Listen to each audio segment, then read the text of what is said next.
ہماری قومی زبان اردو جو کبھی بادشاہوں کا انتخاب اور شاعروں کی آواز تھی، جس کی مٹھاس اس کی پہچان تھی، وقت کے ساتھ اپنا رس اور اپنا مقام کھو بیٹھی۔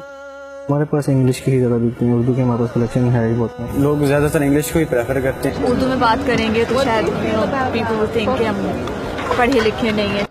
ایسے میں ایک روایات سے بندھے برانڈ کشمیر کوکنگ آئل اور بناسپتی نے اردو زبان کے حسن کو اجاگر کرنے کا سوچا، ایک ایسی چیز کے ذریعے جو اردو کی طرح قدیم اور میٹھی ہے لیکن آج بھی مقبول ہے، جلیبی۔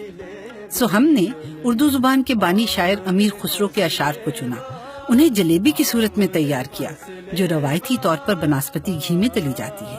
شعروں کو جلیبی کی صورت میں لکھنا کافی مشکل کام تھا، کیونکہ اردو میں اکثر لفظوں میں حروف جدا جدا ہوتے ہیں، لیکن جلیبی کی صورت صرف تبھی بنتی ہے جب سب کچھ جڑا ہوا ہو۔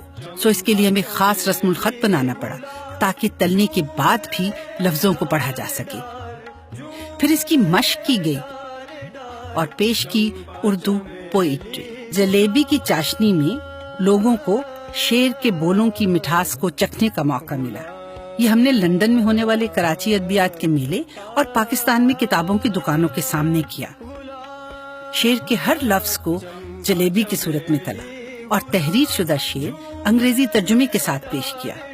ہماری اس کاوش کو بہت سراہا گیا۔ یہ اردو کی پروموشن ہو رہی ہے but something to do with jalebi. Amir Khusro کی شاعری جلیبی کے ذریعے پیش کی۔ قومی زبان سے آگاہی کے لیے جلیبیوں سے اردو شاعری لکھی گئی۔ اردو زبان کو اپنی پہچان واپس ملنے لگی۔ Projects like this will inspire the younger people. It makes me want to go and open a book actually right now. Well, we'll have to try and make the effort to try and understand all of this now. امیر خسرو کی کچھ زیادہ demand ہے پہلے کی نسبت۔